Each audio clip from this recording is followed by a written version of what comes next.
Time now to take the pulse. With us tonight, CNN contributor Erick Erickson. He's the editor-in-chief of the conservative blog RedState.com, actor and author Harper, and Amy Goodman, the host and executive producer of the progressive website democracynow.org. I want to start with just a simple question of how the conversation has changed in the last 24 hours. The health care bill passes the Congress. The president signs it into law. Amy, some people on the left didn't love this, but most are now saying it's the best deal we could get. Time to rally. Is that right?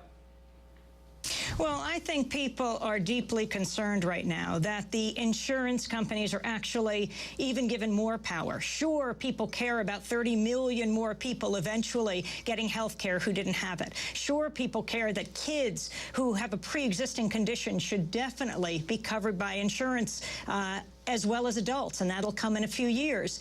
But the idea that you have these middlemen that are profiting like the big banks have, I think that's a deep concern, not only to progressives in the United States, but across the political spectrum, why there's a big call still for Medicare for all. And Hill, in your conversations, do people view this as a good thing and something that will get them involved in an election year, at least maybe close to 2008, or is it a ho-hum? It's definitely not a ho-hum. I think people definitely see it as a good thing because finally they see the government actually doing something, moving the ball forward.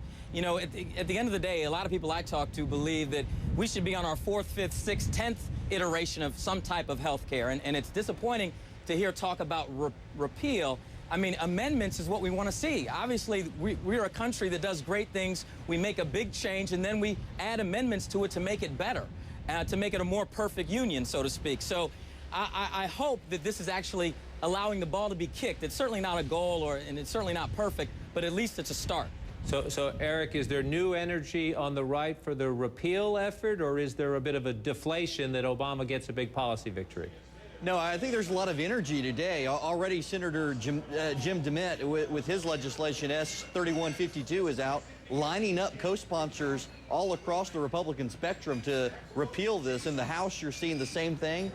John Cornyn, the NRSC chairman, walked into it this afternoon and suggested repeal wouldn't happen and was met by a buzzsaw and immediately came back and clarified. There's a lot of energy on the right to get this thing repealed. I want some observations for you on what I saw today as the awareness of both sides of the current state of the political environment. At the White House, President Obama was saying, don't worry, this won't cut your Medicare. You just heard Senator McConnell. He was in here saying that the fixed bill before the Senate would cut Medicare even more. Now, why are they all talking about Medicare? I want to show you some polling. Here's our new CNN polling. We asked everybody which party would you vote for if the congressional elections were today, and it was evenly split. 46% Democrats, 46% Republicans. But elderly voters are the most reliable voters, especially in a midterm election year when it goes down. In the current poll, 53% Republicans get. Voters over the age of 65 would favor Republicans right now by a 10-point margin, 53 to 43. Back in the 2006 midterms, when the Democrats came roaring back into power,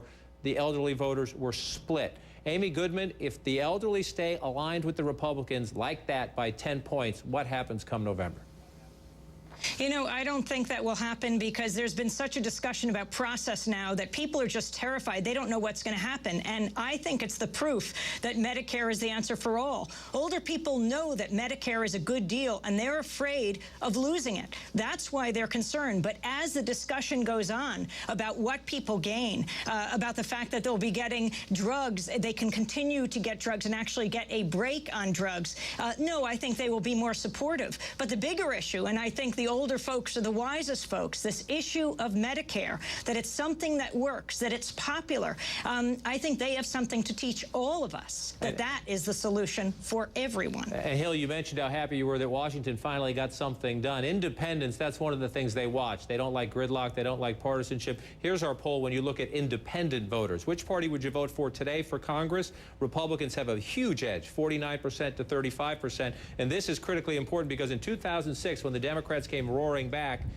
independents favored the Democrats, 57% to 39%. What's happening out there in the middle of America?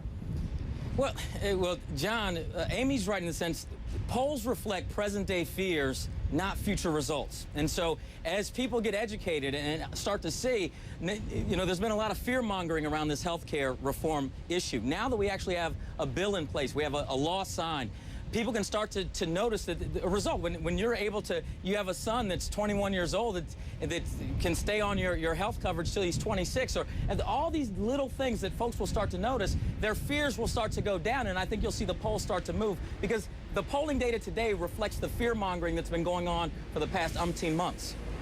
All right, we need to wrap it right there for now. Erick Erickson, Hill Harper, Amy Goodman, thanks so much for being with us. We'll bring you all back in another time. Interesting conversation.